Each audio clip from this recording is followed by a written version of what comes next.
안녕하십니까. 술단과 함께하는 세상의 이런 자비. 아, 가을이 금세 온 것 같아요. 네. 그렇죠?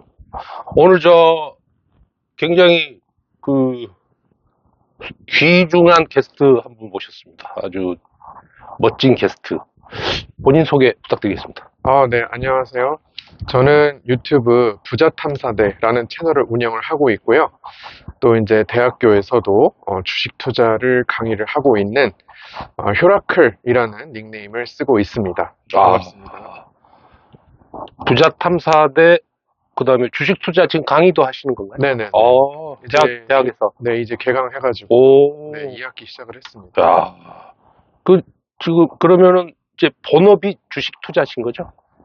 그렇다고 봐야 되겠죠. 그쵸? 네네. 그리고 이제 이번에 책도 한 권 내셨고, 네네. 교수님이시고, 방송 유튜브 하시면서 주식 투자 강의도 하시고, 네네. 오늘 아주 재밌는 이야기가 많을 것 같습니다. 저희 노래 한 곡 듣고 네. 가겠습니다. 네, 퀸은 진짜 항상 들어도 좋은 것 같아요. 그쵸? 네. 오늘 우리 효라클 대표님 모시고 우리 이야기 나눠볼 건데, 우선 책 이야기 먼저 좀 할까요? 네. 어떤 책인지. 일단 또 올해 11월에 올해 11월. 미국 대선이 있지 않습니까? 미대선. 네. 예. 그래서 일단 트럼프하고 해리스하고 예. 굉장히 치열하잖아요. 지금. 그렇죠.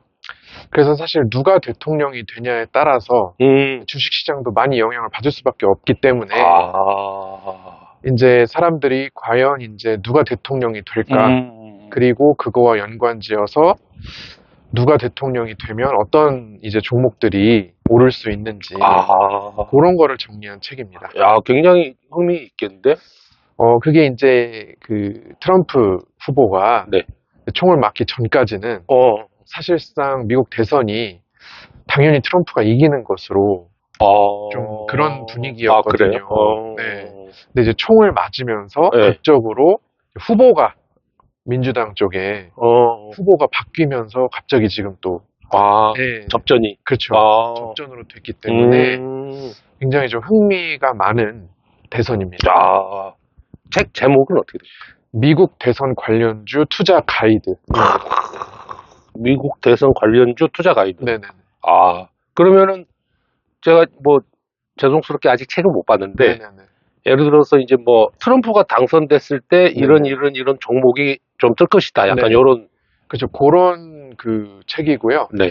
그 다음에 왜 그런지 근거가 또 있어야 되잖아요. 그래서 트럼프가 예전에 대통령 한번 했을 때 이제 이런 정책을 폈었고 그다음에 이번에 공약을 걸 때 또 이제 트럼프가 워낙에 여기저기서 연설하면서 그렇죠. 했던 말들이 있잖아요. 그러니까 트럼프는 대통령을 이미 한번 했고 그렇죠. 또 완전 정치인이기 때문에 되게 한 말이 많거든요. 그래서 그런 거에 기반해서 이제 이런 정책을 그 사람이 한다면 이런 종목이 좋을 것이다. 그런 내용입니다. 그러면 이제 마찬가지로 해리스도 마찬가지. 해리스도 이 사람이 이제 상원 의원도 했었고 부통령이잖아요. 지금. 그렇죠. 그러니까 아무래도 여기저기서 한 말들이 많습니다. 그렇기 때문에 자료가 그렇게 어렵지 않게 구할 수가 있어요. 그래서 이제 트럼프가 처음 대통령이 됐을 때는 사람들이 너무나 혼란스럽고 뭘 할지 모르겠다. 그런 분위기였지만 이 두 번째는 그래도 한번 해봤으니까 그래도 조금 파악이 되지 않나. 이게 단순히 주식만의 이야기가 아니네요, 그러면. 이제 그쪽에 사업을 하시는 분들, 또 그쪽 업계에 계시는 분들도 사실은 이제 이거를 읽으시면은 많이 도움이 되실 수 있어요. 그렇겠네요. 반응이 굉장하다고 들었습니다. 일단 요런 주제의 책이 지금 안에 없다 보니까 그렇죠. 수요는 있는데 지금 책이 없어가지고 굉장히 이제 초반에 괜찮습니다. 그러네요. 아주 축하드리고요. 네. 그래도 한 100세 정도 찍으시면 또. 근데 이게 그렇게 오래 팔 수 있는 책은 그렇죠. 아니어서. 대선 끝나면 조금 시들하겠네요. 11월까지 바짝 한번 하셔야겠네. 알겠습니다. 말씀하신 김에 하나의 스토리 한 번만 말씀해 주실 수 있나요? 스토리요? 네. 일단 트럼프 대통령 후보가 굉장히 또 역점을 두고 있는 것 중에 하나가 AI입니다. AI. 네. 그래서 사실 사람들이 AI, 인공지능을 너무 잘 알고 있잖아요. 그렇죠. 유명한 네네. 이제 그 테마고. 네. 해서 좀 식상하다 할 수도 있는데, 이제 이 트럼프 후보의 경우에는 AI 분야에서 맨해튼 프로젝트를 하겠다. 아, 오펜하이머 네. 영화에서 나오는 네. 핵 개발 프로젝트 수준의 예, 이제 그거를 이제 하겠다라는 건데, 트럼프가 이렇게 하는 그런 공약들이나 네. 이런 걸 봤을 때 네. 사실 많은 한국인들이 네. 굉장히 이해를 잘 못해요. 그러니까는 맥락을 이해를 못하고 저 사람은 이상한 사람이다. 뭔가 좀 또라이다. 네. 그렇게 받아들이는데 사실 그렇게 이상한 사람이면 네. 절대 이렇게 지지율이 나올 수가 없거든요. 그렇겠죠. 다 이유가 있는데 이제 한국 언론에서는 약간 이제 좀 흥미를 끌기 위해서 그 말초적인 단어만 쓰다 보니 이제 맥락을 이해를 못하니까 그렇죠. 사람들이 이상한데 하는데 사실 맨해튼 프로젝트를 하겠다는 것도 네. 그냥 들으면은 좀 이상하게 들릴 수 있거든요. 갑자기 얘가 네, 무슨 핵 개발 프로젝트처럼 그렇죠. 국가 주도로 이렇게 AI를 하겠다는 거니까. 근데 그 이유는 되게 명확해요. 중국하고의 경쟁에서 네. 이겨야 된다는 겁니다. 이 트럼프는 이 머릿속에 예. 중국 때려잡을 생각밖에 없기 때문에 이 중국이 또 AI에 엄청난 투자를 하고 있지 않습니까? 네. 그래서 막 온갖 반도체 제재를 하고 해도 중국은 지금 꿋꿋이 자체적으로 그 연구를 하고 있어요. 네네. 그래서 뭐 드론이라든지 군사적인 쪽에서 그렇죠. 또 중국이 AI를 열심히 개발을 하면 또 미군이 군사력은 셀지 몰라도 네.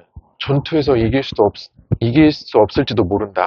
이제 이런 것 아래에 그래서 트럼프가 야, 지금처럼 이렇게 민간에 맡겨두면 네. 챗 GPT 이런 거 쓰고 사람들이 이 수준에 머무는데 중국에게 이기려면 그거 갖고 안 된다. 국가가 주도적으로 핵무기 개발했을 때처럼 국방이나 이쪽에 AI 어마어마한 연구를 해야 된다. 중국을 이길 수 있다. 이제 이런 맥락 아래서 엄청난 스토리가 있는 거예요. 그렇죠. 그래서 지금까지 민간에 맡겼던 것을 국가 주도로 대전환시키겠다고 하고 있어요. 그러다 보니까 당연히 이제 그런 인공지능 학습에 필요한 거라든지 네. 또 전기, 변압기, 전선 뭐 이런 것들까지도 프로젝트가 그다음에 몰려 있으니까 원전까지도 확대될 수 있는 이제 그런 거거든요. 네네. 그래서 이제 제가 이 책에서는 좀 사람들이 좀 이해를 잘 할 수 있도록 배경을 대표적인 게 트럼프가 전기차 보조금 안 주겠다. 이런 거 이제 나오는 사람들이 그럼 전기차는 친환경인데 보조금을 거기다 안 준다고 하니 완전 미친놈이다 저거. 그렇게 생각을 하는데 그렇죠. 사실은 이 전기차에 대해서 반대하는 이유도 분명히 있어요. 뭐냐면은 전기차가 무겁지 않습니까? 그렇죠. 배터리 무게 때문에. 그래서 타이어 마모와 도로 마모가 빠릅니다. 그리고 전기차는 타보신 분들 알겠지만 가속이 굉장히 빨라요. 딱 밟으면 바로 급가속이 되고 급제동이 되니까 훨씬 더 이 도로가 깎여 나가는 게 내연기관 차보다 심해요. 그러니까 트럼프는 전기차로 다 바꿔버리면은 미국의 교통 인프라 이걸 다 다시 깔아야 된다는 거예요. 그 돈이 없다는 겁니다. 네, 그러니까 결국 그 인프라 까는 걸 생각해 보면 돈도 들지만 또 아스팔트 생산하고 그게 뭐가 친환경이냐 이거죠. 그렇죠. 그러니까 그런 탄탄한 논리를 갖고 있기 때문에 미국인들이 그렇게 지지를 하고 있는 것이고 다시 한번 대통령이 됐으면 하고 바라는 사람이 절반이 되는 거죠. 그러니까 저는 이제 그런 거를 좀 많이 이해시키려고 노력했습니다. 그러네요. 네. 그러면 아무래도 전기차 업체 같은 경우는 타격은 받겠네요. 타격은 받죠. 네. 그러니까 그냥 뭐 이렇게 말했으니까 이게 좋아라고 그냥 주입식으로 외우게 하기보다는 특히 이제 트럼프에 대해서 사람들이 좀 이해를 못하고 있기 때문에 그렇죠. 좀 자세하게 무슨 배경에서 이러는 건지 또 해상풍력도 굉장히 싫어하는데 트럼프가 해상풍력을 싫어하는 또 이유도 되게 명확해요. 조류나 네. 생태계 이런 데에 안 좋다 이거죠. 그 심해에다가 그걸 박아놓은 그런 것도 굉장히 안 좋고 해적 케이블로 연결하는 것도 돈이 많이 들고 에너지 손실도 많고 뭐하러 그런 짓을 하느냐. 굉장히 합리적이네요. 그렇죠. 친환경이 맞느냐. 그렇지. 이제 그런 걸로 논리가 있기 때문에 막무가내는 아니다. 네, 라고 말씀드리고 싶습니다. 그럼 어떻게 좀 전문가적인 측면에서 좀 트럼프의 가능성은 좀 있습니까? 저는 이제 아직은 트럼프의 가능성을 더 높게 보고 있는데요. 이게 그 미국 대선의 경우에는 또 우리처럼 그냥 직선제가 아니라 주별로 그쵸. 선거 인단을 뽑아가지고 걔네들이 간접 선거를 하잖아요. 그렇죠. 그래서 그걸로 봤을 때 선거 인단 확보한 수를 계산을 해보면은 트럼프가 많다. 물론 총 득표율은 트럼프가 질 수 있어요. 근데 미국은 그게 중요한 게 그렇죠. 무슨 주에서 얼마나 선거 인단을 확보하느냐가 제일 중요하기 때문에 그래서 한국 같은 경우는 여론조사를 딱 보면 그게 곧 당선 결과로 이어지잖아요. 그렇죠. 근데 미국은 아니죠. 주별로 한 거를 더 해야 되는데 단순히 지지율 여론조사만으로는 이제 알 수 없다. 근데 트럼프가 약간 우세할 거라고 보시나요? 아직까지는 그렇게 보고 있습니다. 그러면은 조금 뭐 투자에 관심이 있으신 분들은 그런 가능성을 염두에 두고 좀 미리 좀 사두는 것도 나쁘지 않겠습니다. 그렇죠. 왜냐하면 지금 트럼프가 완전히 막 앞서 나간다거나 뒤처진다거나 그런 게 아니니까 하는 게 아니고 엎치락뒤치락 하는 것처럼 보이니까 혼란 속에서 사람들이 선뜻 투자를 안 하고 있다. 그렇죠. 좀 확실해지면 들어오려고. 그래서 미리 준비를 해두는 게 좋다는 생각이. 큰 팁이네요. 그래도 우리 뭐 해리스 저기 후보가 뭐 우리 방송 듣지는 않겠지만 그래도 본인 이야기 안 하면 서운해할 수 있으니까 해리스 쪽은 어떤 저기가 있습니까? 이제 물론 해리스도 충분히 지금 뭐 당선 가능성이 높은 상황이죠. 그리고 이제 여론조사 전체에서는 또 앞서고 있고, 그래서 그렇게 뭐 무시할 수준은 전혀 아니고요. 충분히 앞으로 이제 2달 남은 기간 동안 어떻게 하냐에 따라서 뒤집혀질 수 있다고 보는데요. 해리스는 아무래도 바이든보다는 소수 인종이고 여성이라는 점이 너무 크죠.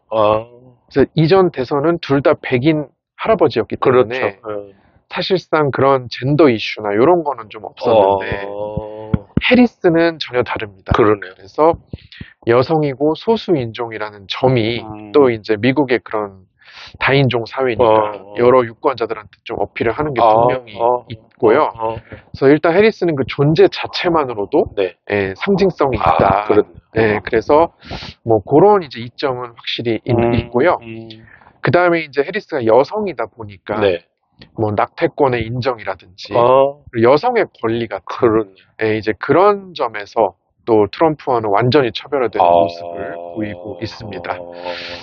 그리고 뭐 다들 아시다시피 뭐 친환경 에너지라고 알려져 있는 뭐 전기차라든지 해상 풍력, 태양광, 뭐 민주당이 좋아하는 그런 것들에 대한 에너지 정책에 대한 것도 계승을 하고 있고요.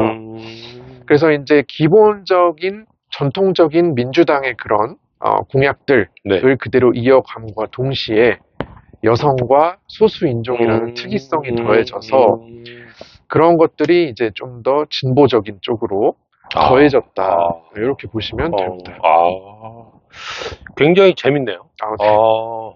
책을 제가 꼭 한번 사서 읽어보겠습니다. 이제 제가 이제 사실 뭐 정치나 뭐 선거 이런 걸 잘 몰라서 여쭤보는 건데 이게 사실 공화당하고 민주당의 싸움이잖아요. 그 정확하게 차별되는 점이 뭐가 있습니까?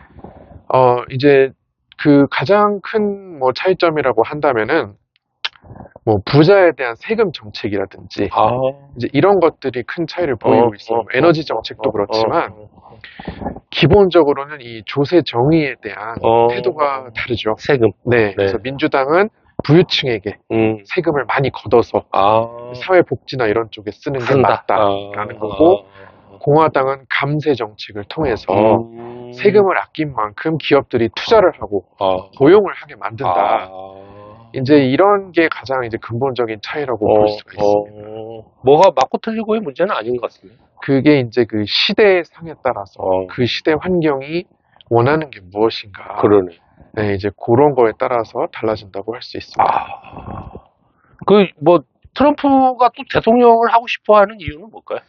일단은 뭐 한번 해봤고, 또 두 번째도 굉장히 아깝게 졌으니까 아무래도 좀 미련이 있겠죠. 네, 그리고 또 공화당 내에서 트럼프만큼 또 카리스마 있는 인물도 찾기가 어렵고요.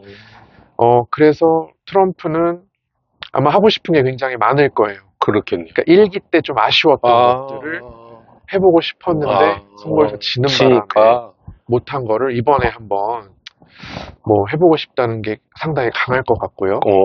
그다음에 이제 해리스 같은 경우는 원래 대통령이 아니었는데, 그렇죠. 부통령이었는데 갑자기. 이렇게 된 거잖아요. 그러니까 아무래도 이제 정권을 넘겨주면 안 된다는 사명감, 현직 대통령이 포기까지 하면서, 그렇지. 네, 넘겨준 거니까. 네, 그렇게 자기 희생을 하면서 넘겨준 거를 내가 말아먹으면 정치인으로서는 끝나는 거잖아요. 그러네요. 네, 그러니까는 이 기회를 정말 잘 살려서 네, 해야겠다라는 그런 동기가 있습니다. 갑자기 오늘 우리 방송이 굉장히 수준이 높아졌어요. 매우 좋은데요? 근데 또 추석 때 이런 얘기 하면 또 나름 재밌거든요. 그러네요. 시간도 잘 가고 모여 앉아서 할 얘기 없을 때 그렇죠.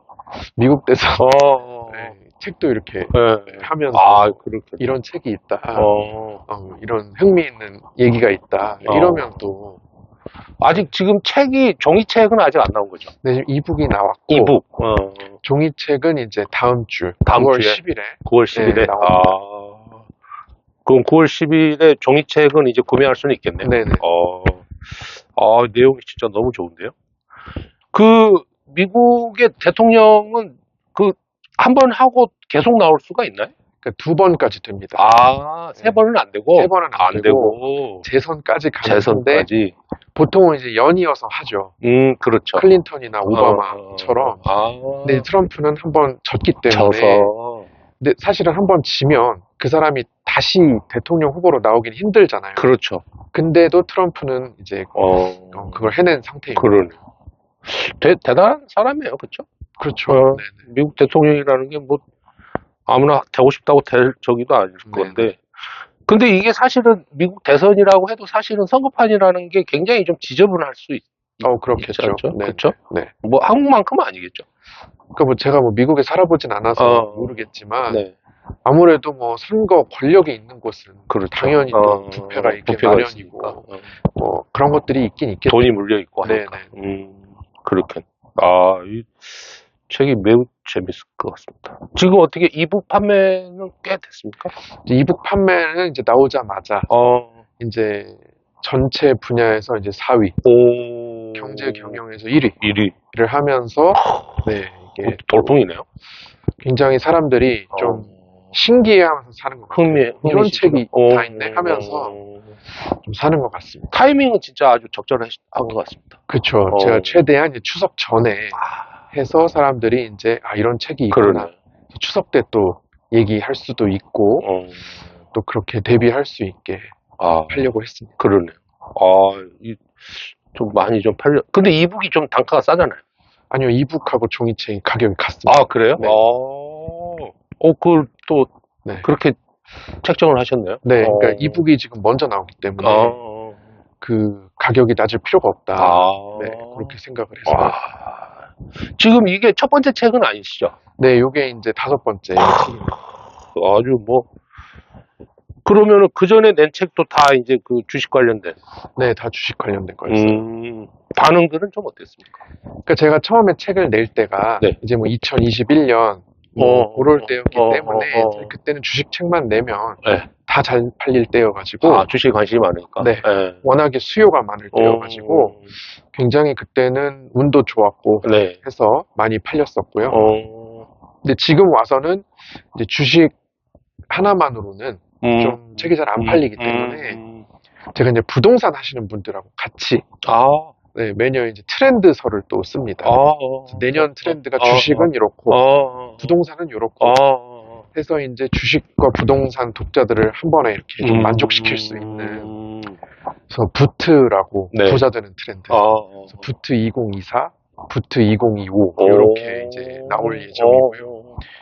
그래서 이제 그런 식으로 요새는 좀 섞어서 해야 잘 되더라고요. 그것도 관심 굉장히 많으시겠네요. 그러니까 이제 보통 부동산이면 부동산 따로, 주식이면 주식 따로 있잖아요. 그렇죠. 그거를 이렇게 합쳐 놓으니까 묶어서. 또 이제 관심 있는 분들이 많더라고요. 올해 그 부트 2024에서 그 주식을 좀 이렇게 예견하신 거는 거의 맞나요? 아니요, 이제 틀린 것도 있고 맞은 것도 있는데 일단은 뭐 맞은 거 같은 경우는 이제 상반기에 네. 뭐 우주 개발 뭐 이런 쪽 해가지고 썼는데 이제 상반기엔 좀 잘 올라줬는데 그래요? 하반기엔 좀 안 좋지만 안 좋고. 네, 그래서 그러니까 그게 이제 1년 주기로 쓰니까 이게 특정 어떤 시점에는 이제 좋은데 그렇죠. 1년 내내 좋기는 어렵잖아요. 그렇죠. 네, 그래가지고 좀 이제 어떻게 뭐 단정을 짓기는 좀 어렵습니다. 그러네요. 네. 그래도 이제 지금 주식 전문가시니까 지금 한국의 주식 시장은 어떤 상태인가요? 지금 다들 뭐 이제 한국 주식 탈출이 지능 순이다. 뭐 이제 그런 얘기가 그런 나올 말이 있어요? 정도로 워낙에 이제 미국 증시에 사람들이 투자를 해보니 한국 증시가 얼마나 이제 좀 미개하고 수준이 떨어지는지 그거를 좀 이제 느끼고 많은 사람들이 실망을 해서 떠나고 있습니다. 그래요? 근데 제 입장에서 말씀을 드리자면 네. 한국 주식은 원래 그랬습니다. 그런데 2020년에 코로나 때 수많은 신규 투자자들이 유입이 되면서 기대를 너무 크게 한 거죠. 한국 주식에 대한 어떤 이상향? 마치 미국 주식과 같은 그런 공정하고 좀 정정당당한 그런 시장을 기대했던 것 같아요. 그런데 사실 그 2020년 전에 한국 주식은 그렇지 않았고요. 그랬던 적도 없습니다. 그러니까 원래 하던 사람들은 지금의 이 모습이 익숙해요. 원래 그랬다? 네. 근데 2020년부터 이제 22년까지 잠깐 이례적으로 사람들이 몰려들면서 기대감. 네, 좀 달라지나 싶었지만 역시나 이제 한국 주식에는 한계가 있습니다. 네. 그래도 그 어떤 타이밍에 들어가고 빠지고는 분명히 있겠죠? 그래서 제가 이 책의 앞쪽에 맨 앞쪽에 이제 한국 주식이 왜 이런지에 대해서 좀 설명을 했고요. 그 다음에 그렇다면 이런 특성을 이용해서 여기서 하려면 어떻게 해야 되냐고 써 있는데 말씀하신 것처럼 타이밍을 잡아서 예를 들어 이렇게 미국 대선 이라는 이슈가 딱 있을 때 그때 딱 잡아가지고 하기에는 좋다. 그래서 제가 여기 이제 한국 주식이 올림픽과 같다. 네네. 4년에 한 번만 잘하면 된다. 중간에 뭐 세계 선수권이고 뭐고 필요 없고 다 필요 없다. 올림픽에서 금메달만 따면 되는 거 아니에요? 그렇지. 그 정도로 한국 주식이 기회가 이제 뜨문뜨문 온다. 그거를 잘 잡아야 된다. 뭐 그런 내용이 그러네요. 그 진짜 기다릴 줄도 알아야겠습니다. 네네. 그렇죠? 오늘 진짜 재밌는 이야기네요. 우리 노래 한 곡 듣고 가시죠. 네. 어떤 곡? 제가 이제 오늘 골라온 곡은 네. 퀸의 We Are the Champions. We Are the Champion. 또 미국 대선이 또 누가 챔피언이 되냐. 그러네요. 네. 결정하는 거기 때문에. 네. 알겠습니다. 우리 퀸의 We Are the Champion 한 곡 듣고 가겠습니다.